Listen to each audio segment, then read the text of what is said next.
Hello everyone, how are you? Today is Rosenmund. Rosenmund का क्या मतलब है? अगर आप मेरी 30 डेज 30 नेम रिएक्शन की सीरीज को एक्सेस कर रहे हो तो आपको पता होगा कि आज हम रोज़ेनमुंडे रिडक्शन को कंप्लीट करेंगे एनी हाउ। एंड मैंने नोट्स में चैप्टर के नेम भी मेंशन किए हैं जिससे कि आपको पता चल जाए कि कौन सी नेम रिएक्शन किस चैप्टर के अंडर है। बट आपको चैप्टर से कोई लेना देना नहीं है, आपको जस्ट नेम रिएक्शन लर्न होनी चाहिए एनी हाउ।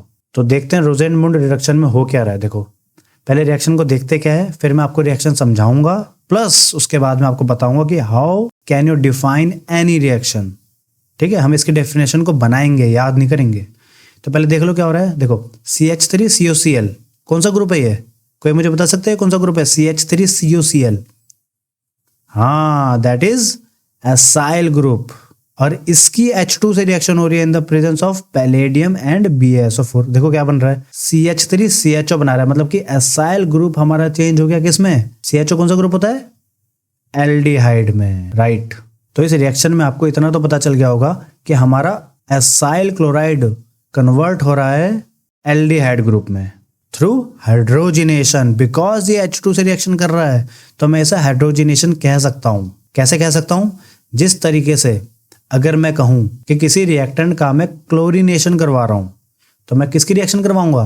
क्लोरीन की रिएक्शन करवाऊंगा। देखो, साइंस में कुछ चीजें ऐसी हैं जो हम नेम से समझ सकते हैं। जैसे अगर मैं कहूं मुझे हेलोजिनेशन करवाना है तो मैं किसकी रिएक्शन करवाऊंगा? हेलोजन की रिएक्शन करवाऊंगा। सेम अगर मैं कहूं मुझे हाइड्रेशन करवाना है तो मैं किसकी रिएक्शन करवाऊंगा? H2O की रिएक्शन करवाऊंगा, वाटर की रिएक्शन करवाऊंगा। मतलब सेम ऐसे अगर मैं हाइड्रोजिनेशन कर रहा हूं तो मैं किसकी रिएक्शन करवाऊंगा? हाइड्रोजन की रिएक्शन करूंगा।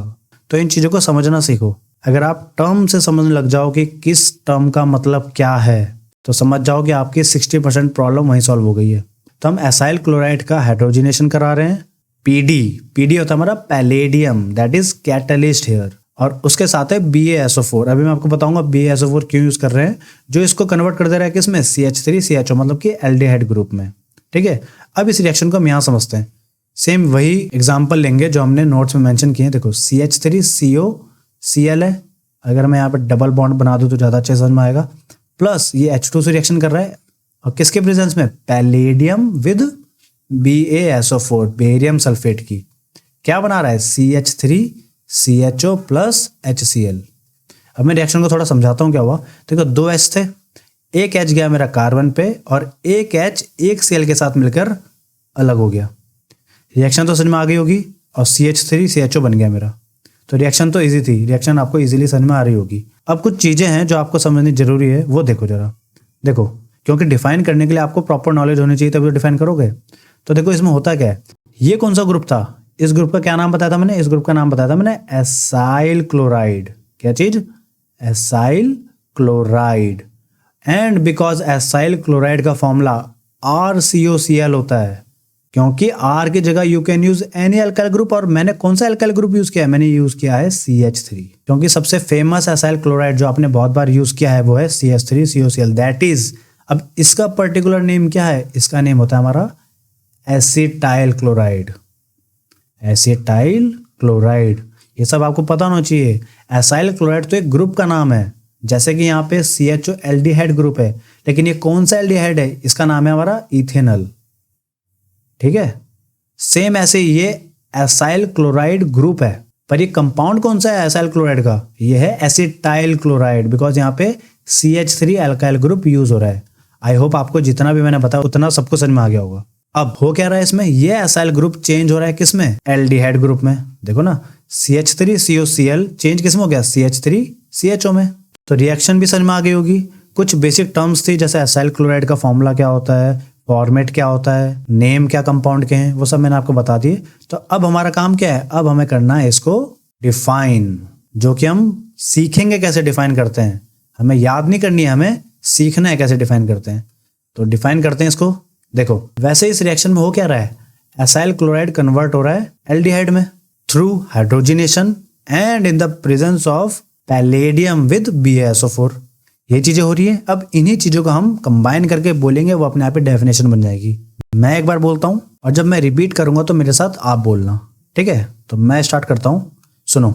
When acyl chloride hydrogenated in the presence of palladium with BaSO4, it forms aldehyde.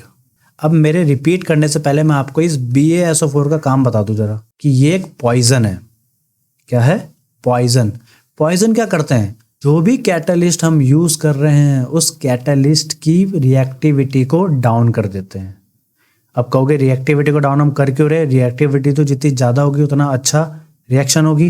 बिल्कुल सही कह रहे हो, लेकिन यहाँ पे होता क्या है कि अगर ये बहुत ज़्यादा रिएक्टिव होगा तो ये एल्डिहाइड को, जो हमारा एल्डिहाइड बन रहा है, उसको फर्दर रिड्यूस कर देगा 1 डिग्री OH में या फिर 1 डिग्री अल्कोहल में, जो कि हमें नहीं चाहिए। हमें क्या चाहिए? एल्डिहाइड चाहिए। तो एल्डिहाइड तक प्रोसेस को रोकने के लिए हम ये पॉइजन यूज करते हैं BaSO4, that is barium sulphate. Reason समझ में आ गया हम क्यों यूज कर रहे हैं BaSO4। तो अब करते हैं इसके डेफिनेशन, जो कि मैंने आपको एक बार बताई। अब आप क्या करोगे? उस डेफिनेशन को रिपीट करोगे मेरे साथ। मैं बोलता हूँ, आप मेरे साथ रिपीट करना। When acyl chloride hydrogenated in the presence of palladium with BaSO4, it forms aldehyde। तो आई होप आपको रोसेनमुंड रिडक्शन समझ में आया होगा। इसकी डेफिनेशन बनाना आप सीखे होंगे। तो अब आप इस रोसेनमुंड रिडक्शन की डेफिनेशन को लर्न करो और लर्न होते ही कमेंट सेक्शन में उसे पोस्ट करो, जिससे कि मुझे पता चले कि आप याद कर रहे हो। एंड प्रॉपर लर्न करनी है, no trick no shortcut, because मैंने डिजाइन ही 30 days 30 नेम रिएक्शन इस तरीके से किए कि आपको प्रॉब्लम ही ना हो। पूरे दिन में एक नेम रिएक्शन याद करनी है, वो आप बिना ट्रिक बिना एनी शॉर्टकट इजीली याद कर सकते हो। तो लर्न करो, कमेंट में पोस्ट करो, पढ़ाई करो, बोर्ड की प्रिपरेशन करो, अपना और अपने पेरेंट्स का ख्याल रखो एंड बी हैप्पी।